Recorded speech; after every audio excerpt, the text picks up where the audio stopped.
राहुल जी, इससे पहले भी आपने अदानी इशू पे जेपीसी पिछली लोकसभा में मांग की थी, तो क्या आप चाहेंगे कि ये इशू और हिंडनबर्ग इशू दोनों कंबाइन हो और दोनों की जांच हो? ये जो इशू है, this is a broader issue than just the Adani issue. It is connected to the Adani issue, but this is a much broader issue. This is directly the Prime Minister of India, Home Minister, who are privy to data on actual election results, who have IB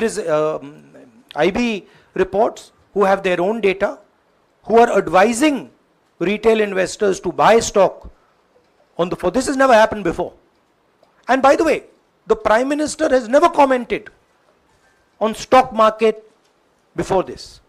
This is the first time the Prime Minister has commented, very interestingly, and multiple times, one after the other, saying that stock market is going to boom, stock market is going to boom, stock market is going to boom. And at the same time, he has information that the exit polls are wrong. He has information that he knows what is going to happen because he has IB data and he also has his own party data. हाँ जी रवि। राहुल जी, मेरा सवाल यही है कि जी news ने भी ये सारी चीज़ बताई है जनता को कि कई चैनलों ने मिलकर ये सब चीज़ किया है, जिस तरह से एग्जिट पोल करके लोगों को गुमराह किया है, जिस तरह से शेयर बाजार में सारा कुछ हुआ है। जी न्यूज़ ने भी इस मामले को उठाया है और बताया है, और आपके कहने का सीधा अर्थ है कि अडानी को इसका फायदा उठाने के लिए किया गया है? नहीं, मेरा कहने का ये अर्थ है कि उसमें अदानी इन्वॉल्व हो सकता है, मगर ये अदानी से बहुत बड़ी चीज़ है। इसमें बीजेपी के सबसे बड़े नेताओं ने कहा है, रिटेल इन्वेस्टर्स को मैसेज दिया है कि आपको स्टॉक खरीदना चाहिए। उनके पास इंफॉर्मेशन थी कि एग्जिट पोल्स गलत हैं, उनके पास इंफॉर्मेशन थी कि बीजेपी को फुल मेजॉरिटी नहीं मिलने वाली है, और वो जानते थे 3 जून को और 4 जून को क्या होने वाला है। कितने का 30 लाख, कितना 30 लाख करोड़ का नुकसान हुआ है? कितने का? 30 लाख करोड़ रुपए का नुकसान हुआ है और हजारों लाखों करोड़ रुपए का चुने हुए लोगों को फायदा हुआ है। और हम इंक्वायरी चाहते हैं प्रधानमंत्री पर, होम मिनिस्टर पर, जिन्होंने एग्जिट पोल किया उन पर, और ये जो फॉरेन इन्वेस्टर्स हैं उन पर। हाँ शेमिन।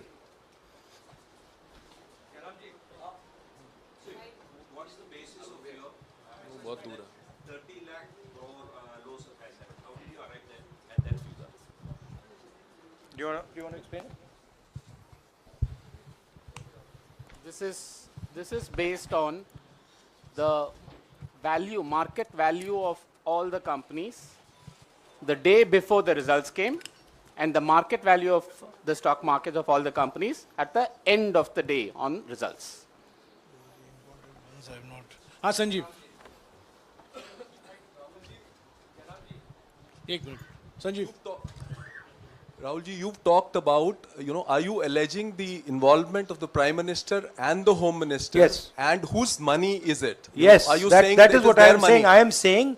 I am saying that people very high up in the BJP have carried out this scam. I am saying they had partners who carried out these exit polls.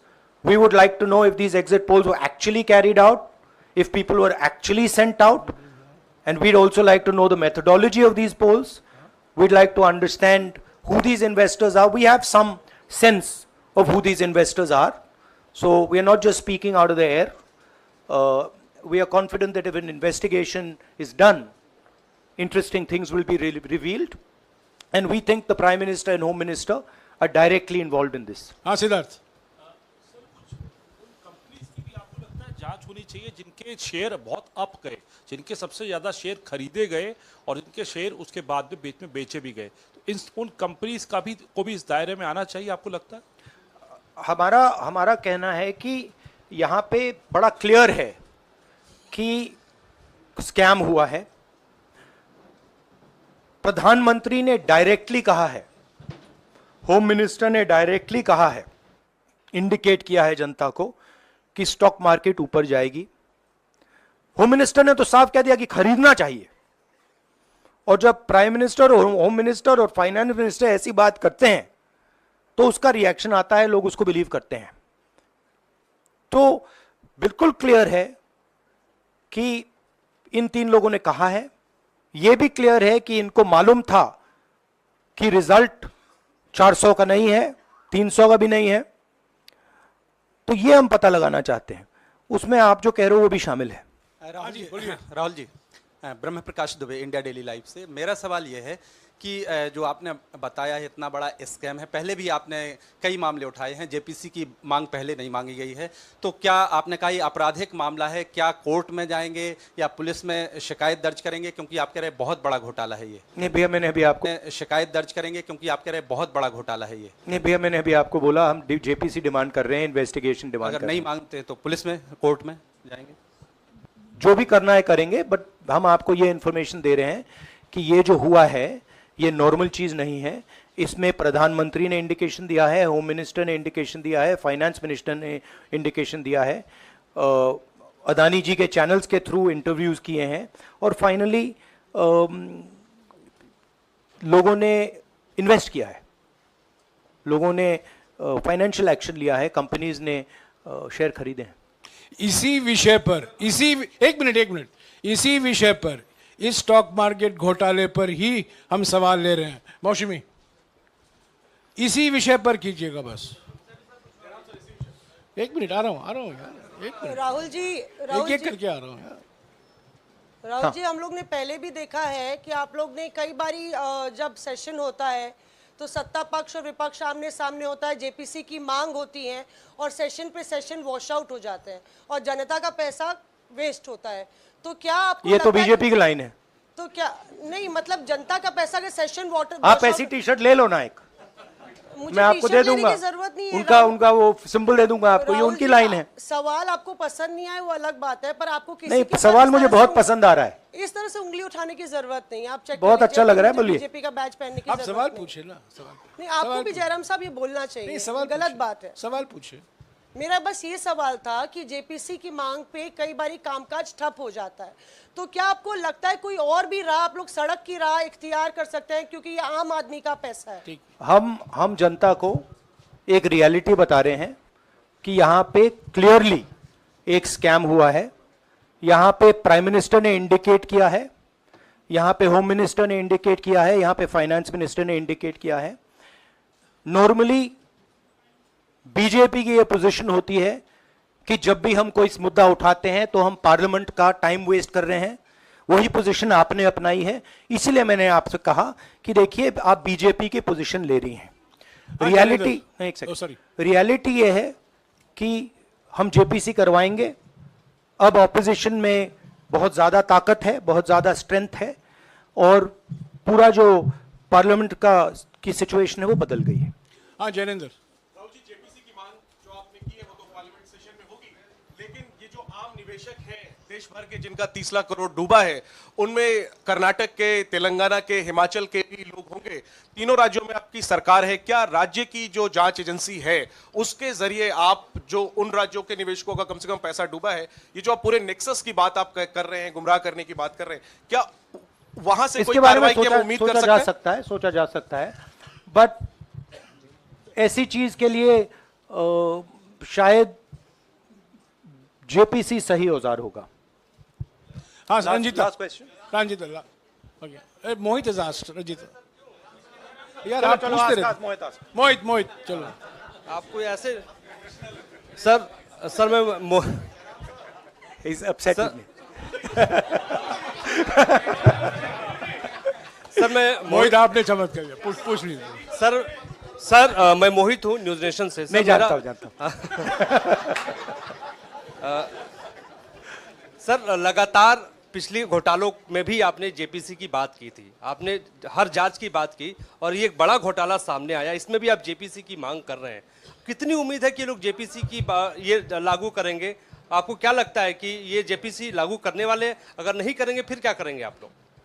नहीं, हम प्रेशर लगाएंगे, डालेंगे, but मुझे लगता है कि जो पहले राजनीतिक सिचुएशन थी, जिस इम्प्यूनिटी के साथ प्रधानमंत्री पहले काम करते थे, मुझे लगता है वो अब खत्म हो गया है, तो दूसरा नतीजा आएगा।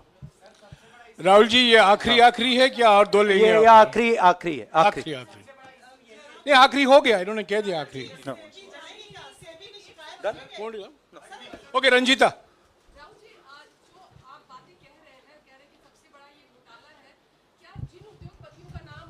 लेते रहे हैं चुनावी जो रैलियां रही हैं उसमें भी और उसके बाद भी, क्या आप कहना चाहते हैं कि सरकार ने मदद की है उन उद्योगपतियों को और अमीर बनाने में?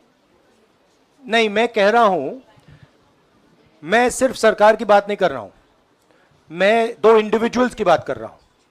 प्रधानमंत्री ने और हिंदुस्तान के सब रिटेल इन्वेस्टर्स जिनको नुकसान हुआ है, मैं आपसे बोल रहा हूं, आपको यह बात समझ आ जाएगी।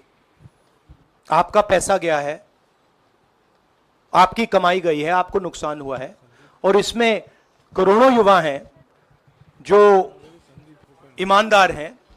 तो नरेंद्र मोदी जी ने, अमित शाह जी ने आपको मैसेज दिया कि 4 तारीख को स्टॉक मार्केट आसमान छुएगी, और आपने उन पर भरोसा किया। मगर सच्चाई यह थी कि नरेंद्र मोदी को मालूम था कि 4 जून को स्टॉक मार्केट आसमान नहीं छुएगी। 4 जून को स्टॉक मार्केट का जबरदस्त नुकसान होने जा रहा है, क्योंकि उनके पास इंटेलिजेंस की रिपोर्ट थी और बीजेपी का जो इंटरनल असेसमेंट था 220 सीट का, वो उनके हाथ में था। तो मेरा यह सवाल है, और मैं आपसे इन्वेस्टर से कहना चाहता हूं कि आपको जो चोट पहुंची है, जो आपको दर्द हुआ है,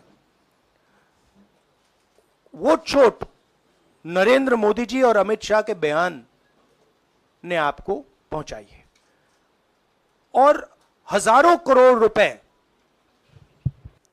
किसी ना किसी ने चोरी किए हैं, वो आपके जेब से गए हैं, रिटेल इन्वेस्टर्स के जेब से गए हैं। तो मैं चाहता हूं, आपके लिए बोल रहा हूं, मैं आपके लिए बोल रहा हूं कि इन्वेस्टिगेशन होना चाहिए, पता लगाना चाहिए कि प्रधानमंत्री जी ने, होम मिनिस्टर ने आपको यह गलत इंफॉर्मेशन क्यों दी, और ये कौन लोग हैं, इन्वेस्टर्स जो हैं, फॉरेन इन्वेस्टर्स हैं, जिन्होंने इस दिन फायदा उठाया। ये देखिए ग्राफ है, ये रेड चार्ट जो है, इसको देख लीजिए। ये नॉर्मल ट्रेडिंग है, ये नॉर्मल ट्रेडिंग है, ये ग्रे वाली नॉर्मल ट्रेडिंग है, और ये जो ट्रेडिंग है ये अबनॉर्मल ट्रेडिंग है, ये 2-3 गुना है, और फिर ये हुआ है नुकसान। तो ये नरेंद्र मोदी जी और अमित शाह से मैं पूछ रहा हूं कि आप में इसमें आपका क्या रोल था, और रिटेल इन्वेस्टर्स के लिए पूछ रहा हूं, आपकी मदद करने के लिए पूछ रहा हूं, और इन्वेस्टिगेशन होगा तो आपके लिए होगा। धन्यवाद।